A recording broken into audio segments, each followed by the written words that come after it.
Adakah Malaysia patut mengambil Indonesia sebagai satu role model untuk kita bangunkan negara kita menjadi sebuah negara yang kuat dan stabil? Saya boleh setuju dalam beberapa sudut kerana peristiwa yang menyedihkan telah lama ditinggalkan oleh rakyat Indonesia. Kita juga berlaku perkara pergolakan politik yang sama pada tahun 98 dan juga krisis ekonomi yang sama.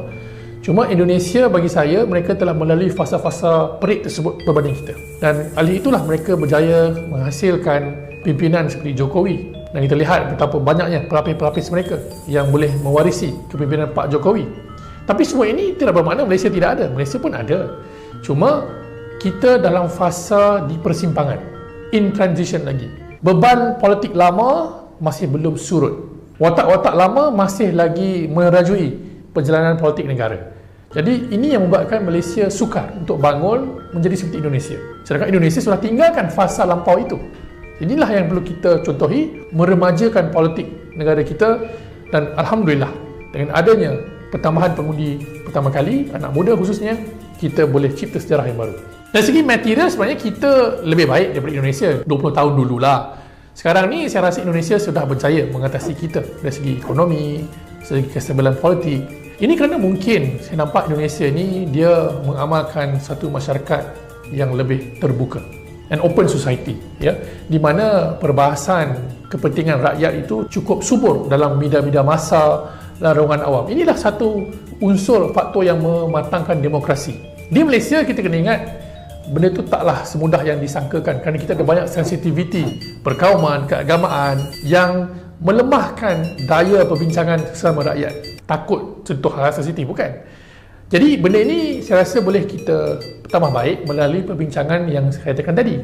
Liberalize kita punya media massa, perbanyakkan perbincangan ilmiah di universiti, di kampus, di kalangan anak muda, bangunkan wawasan yang lebih jelas tentang hal tuju ekonomi negara agar rakyat kita tahu Malaysia ni nak ke mana.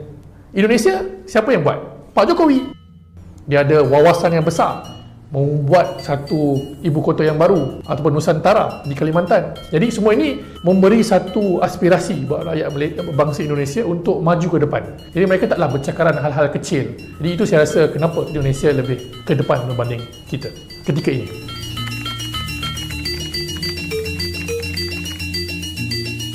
Saya fikir Indonesia menjadi lebih terbuka, lebih berdaya saing kerana falsafah perpaduan mereka itu sendiri, iaitu bersifat melting point, asimilasi itu, ya. Itu membuatkan rakyat mereka lebih lunak untuk meraihkan perbezaan kerana perbezaan itu sudah pun menjadi semakin kecil akibat proses asimilasi itu. Jadi ini yang kita perlu capai di Malaysia walaupun dengan cara yang berbeza. Kalaulah kita boleh mengangkat bahasa Melayu sebagai bahasa wacana untuk semua kaum, saya yakin kita pun boleh jadi seperti Indonesia, terbuka, malah dari segi kita punya perbincangan pun rencam dan kita boleh sama-sama bangunkan naratif yang lebih baru untuk semua golongan. Bukan hanya T20. Ini kalau kita lihat kat Malaysia, nak cakap hal-hal serius, nak cakap bahasa Inggeris je. Betul. Rakyat marahin tak boleh faham. Sedangkan kita nak ada kesinambungan antara yang di atas dan di bawah. Sebab itulah bahasa kebangsaan itu mampu mengangkat semua pihak jadi satu untuk memajukan negara. Halo semua, selamat datang di Saryati Channel. Teman-teman, kalian sudah melihat cuplikan video yang berasal dari pengakuan orang Malaysia yang mengakui bahwa Indonesia menjadi role model bagi Malaysia dan patut dicontoh sampai detik ini. Orang Malaysia ini atau orang yang open-minded dari Malaysia ini menyebutkan bahwa reformasi-reformasi yang berada di Indonesia patut dicontoh oleh Malaysia. Contohnya seperti pembaharuan aktor politik yang menangani atau pejabat eksekutif yang menangani negara. Di Malaysia, aktor-aktor politik yang menangani pemerintah detik ini itu masih berasal dari era 90-an ya, seperti Najib Razak atau bahkan Mahathir Mohamad ya. Itu berasal dari era di mana kalau di Indonesia itu seperti eranya Pak Habibie dan Pak Gus Dur. Nah, dari sini itu sudah kita bisa sebut ya bahwa pembaruan politik di Indonesia itu selalu mengalami peremajaan dari masa ke masa. Tapi ternyata di Malaysia sampai detik ini itu yang namanya pembaharuan itu sulit untuk dipisahkan atau dihilangkan. Rasa-rasa politik yang era-era yang lalu atau beban di masa lalu itu masih kental banget dirasakan oleh Malaysia seperti detik ini. Karena dilihat dari pejabat eksekutif atau di Indonesia, kalau di Indonesia pejabat eksekutif itu presiden ya, kalau di Malaysia itu perdana menteri, prime minister. Itu sampai detik ini masih dirasakan oleh Malaysia. Tapi di Indonesia beban masa lalu itu sedikit demi sedikit pasti tergusur oleh masanya. Seperti contohnya era Soeharto. Di Malaysia sampai detik ini pejabat politik atau pejabat eksekutif negara itu masih diwarnai oleh dan diisi oleh orang-orang yang lama. Kenapa Indonesia mempunyai atau memiliki peremajaan dari masa ke masa sedangkan Malaysia tidak?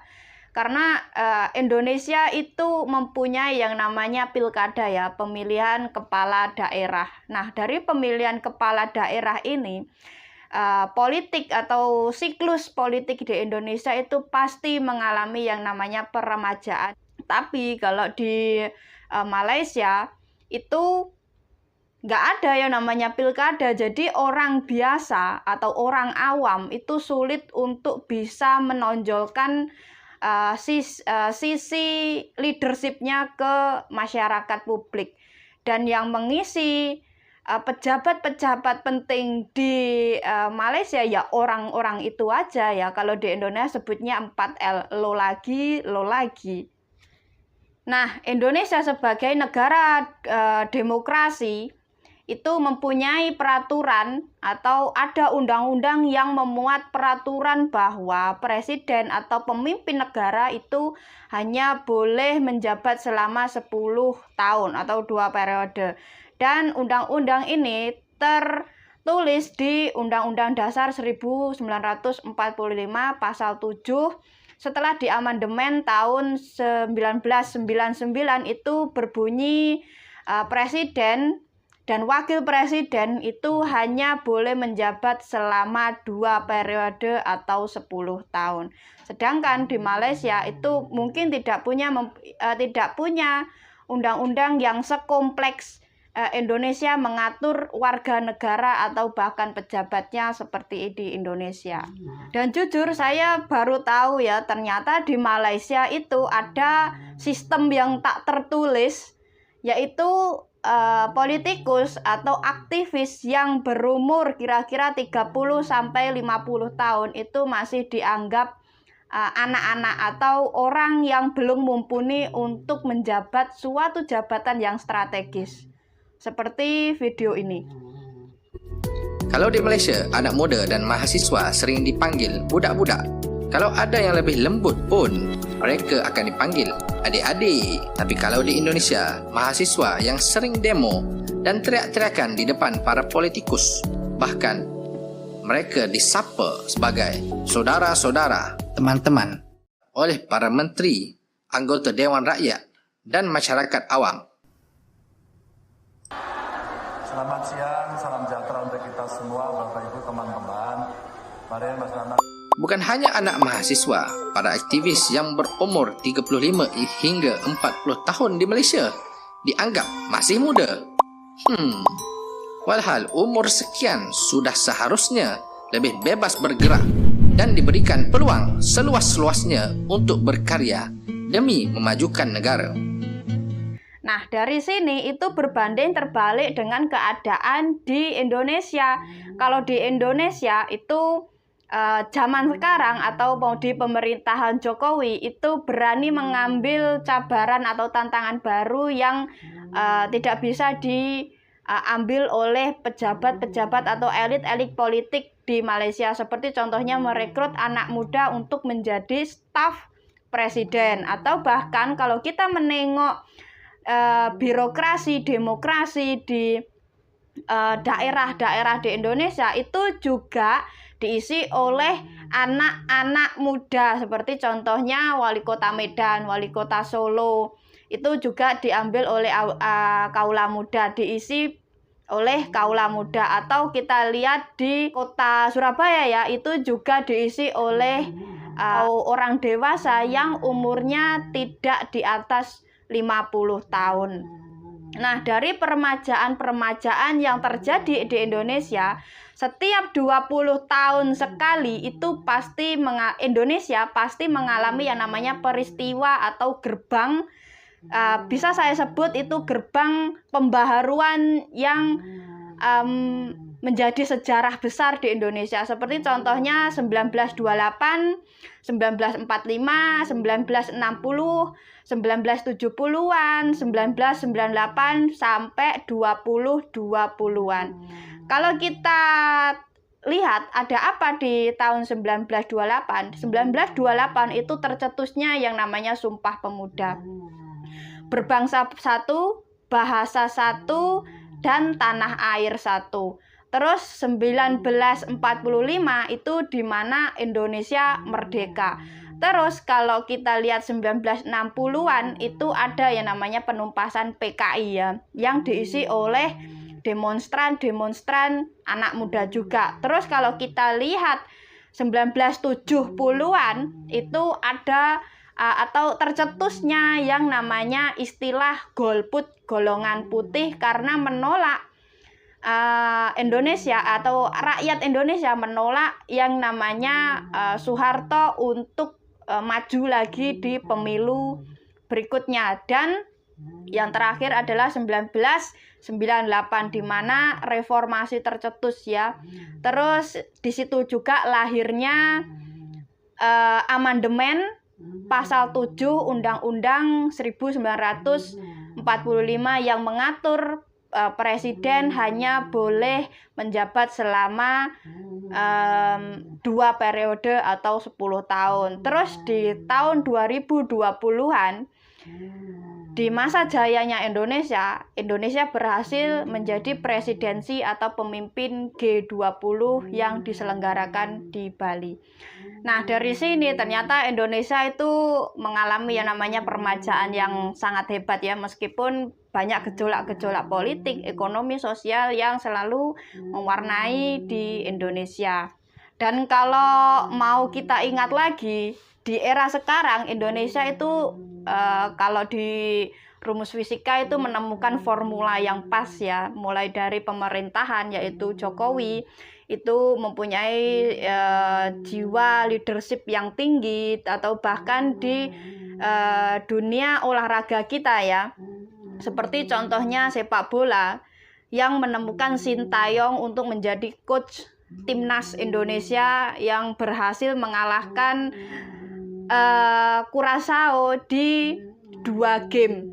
Dan lagi kalau kita bicara soal bangsa kita sendiri, Indonesia itu sudah selesai dengan yang namanya bahasa dan kebangsaan. Sedangkan di Malaysia sampai detik ini itu masih berpolemik dengan yang namanya bahasa dan juga supremasi suku ya. Dan dari sejarah Indonesia yang seperti itu sampai sekarang kita bisa menjadi presidensi G20, dan bahkan ekonomi kita itu nomor 1 di ASEAN, itu bisa kita sebut bahwa optimisme harus kita tanamkan kepada diri kita untuk bisa menerima yang namanya tantangan baru atau bisa merubah kebiasaan-kebiasaan yang lama. Nah, sekian video dari saya, semoga ada pelajaran yang bisa kita ambil dan kita pelajari sama-sama.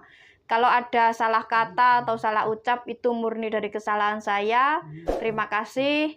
Jangan lupa like, subscribe, dan komen. Dan kita bertemu di video selanjutnya. Terima kasih dan sampai jumpa.